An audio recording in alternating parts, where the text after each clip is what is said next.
February 14th, 2000. A 9-year-old girl walks alone along Highway 18 in Shelby, North Carolina. 2 a.m. Rain hammering the road. Multiple drivers spot her, a small figure on the dark shoulder, and moments later, she's gone. No one has ever been able to explain why Asha Degree walked into that storm. But to grasp how impossible this disappearance truly is, you have to understand who she was. Asha Degree grew up in a small 2-bedroom duplex on the edge of Shelby, North Carolina. Her family was tightly knit, her father Harold, her mother Aquila, and her older brother O'Brien. The Degrees kept a steady routine. Both parents worked hard, making sure their children's days were filled with structure and care. Asha, at 9 years old, was known for her quiet nature. Her teachers at Falston Elementary described her as a model student, an honors 4th grader who followed the rules and loved her schoolwork. She rode the bus each morning, sitting with her brother, and came home in the afternoon to finish homework before anything else. At home, Asha was gentle and reserved. She was shy around strangers, careful to stay close to her family, and easily startled by loud noises or bad weather. Even simple things, a barking dog, a dark room, could make her uneasy. Her mother remembered how Asha always wanted to do the right thing and rarely pushed boundaries. She preferred to stay indoors, reading or playing quietly, rather than wandering far from the house. The Degree home was modest, but filled with warmth. Evenings were spent together in the living room, watching TV or sharing a meal. Harold worked an evening shift, returning late but always checking on his children before bed. The family's world was small and safe, built on trust and predictability. For someone like Asha, who clung to routine and was afraid of the unknown, the idea of leaving that comfort, especially in the dead of night, seemed unthinkable. Yet it's this very contrast that makes her disappearance so difficult to understand. Rain hammered the roof in the early hours of February 14th, 2000, rattling the windows of the Degree family's duplex. Lightning lit up the small bedrooms, startling Asha awake. She slipped quietly from bed, careful not to wake her brother. Her parents, Harold and Aquila, were both up and moving through the house, unsettled by the storm. At 2:05 in the morning, Aquila checked on her daughter and found the bed empty, the nightlight still glowing in the corner. The house was silent, except for the steady drum of rain. Asha's book bag, usually kept in the hallway closet, was missing. Investigators later pieced together that she had packed it with a few small items, a water bottle, a snack, maybe a favorite book or toy. She changed out of her pajamas and into jeans and a long-sleeve shirt, dressing for the cold. No one saw her make these preparations, but the evidence was left behind in the scattered clothes and the open closet door. The only sign of her exit was the backyard sliding door, found slightly ajar. It was the quietest way out of the house, away from the front porch and the streetlights. A neighbor later remembered hearing a faint creak, barely audible over the thunder. By the time Harold walked the hallway again, Asha was gone. The clock showed just after 2:10 in the morning. Outside, the rain blurred footprints and washed away any trace of her path. She stepped alone into the darkness as the storm closed in behind her, leaving her family and the world searching for answers. A few minutes after Asha slipped out into the storm, headlights cut through the darkness along Highway 18.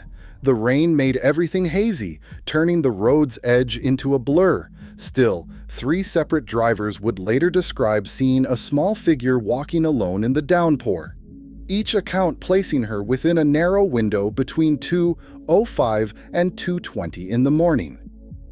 The first report came from a truck driver heading north, who spotted a child near the intersection of Highway 18 and County Road 171. He remembered a pink coat and a backpack, the girl keeping close to the shoulder, her head down as if bracing against the wind. The driver circled back, hoping to get a better look, but by then she had already moved on, swallowed by the rain. A second trucker traveling southbound saw a similar scene about a mile farther down. This time, the girl appeared to be heading toward the tree line. She did not respond to the horn, did not look up, just kept walking, her hair soaked and face barely visible in the low light. The driver watched as she drifted closer to the woods, then lost sight of her in the mist. A third witness, A local resident on a motorcycle later recalled seeing a small child in a bright jacket walking against traffic not far from the county line. He tried to call 911, but the call was not logged until later that morning. Despite the heavy rain and the hour, all three described the same thing: a young girl alone on the roadside, heading away from home. The only moment of hesitation came when, according to one driver, she paused at a gravel turnoff, glanced back, and then disappeared into the trees. That left turn into darkness would be the last time anyone could say for certain where Asha Degree went. The search for answers quickly turned to the objects left behind.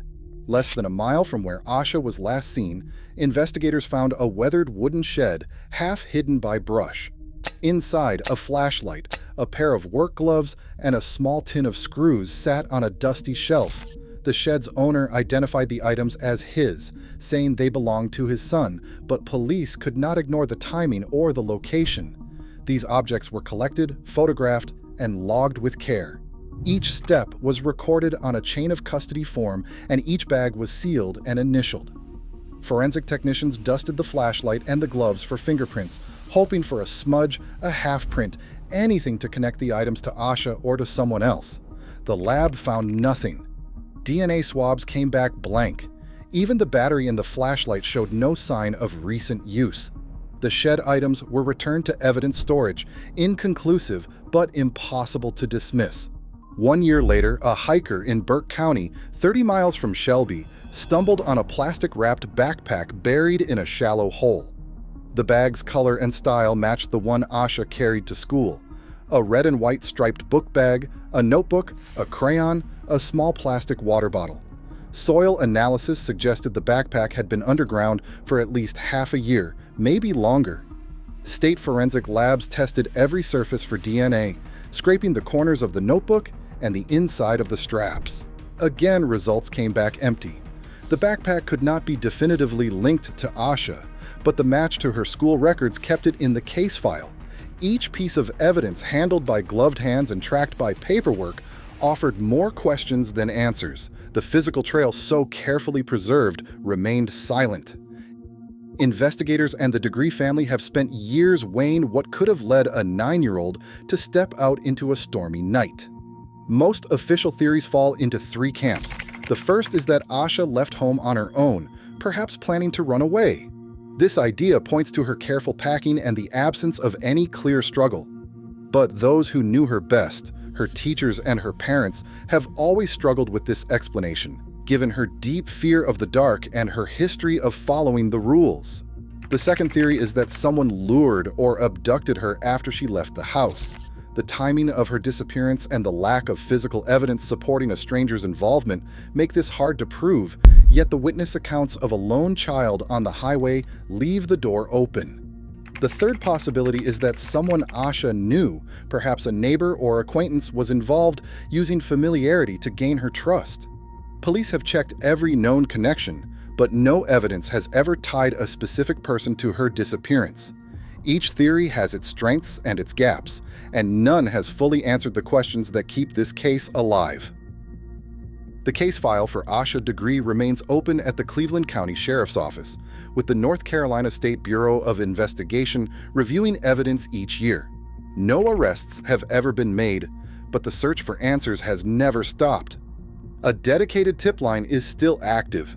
Calls and online reports are monitored, and every credible lead is followed up. The reward for information stands at $100,000, funded by both law enforcement and community donations.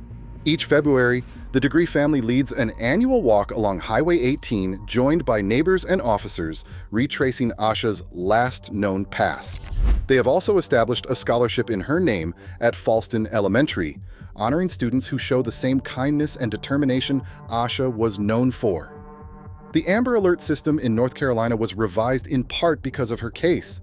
It now allows for faster action when a child goes missing. Through all the years, the Degree family's hope and the community's resolve have kept the search alive, keeping Asha's memory and the possibility of answers at the center of it all. Today, Asha Degree's case remains open, her file still active, her family still searching. For every unsolved disappearance, hope and uncertainty persist side by side. The questions endure.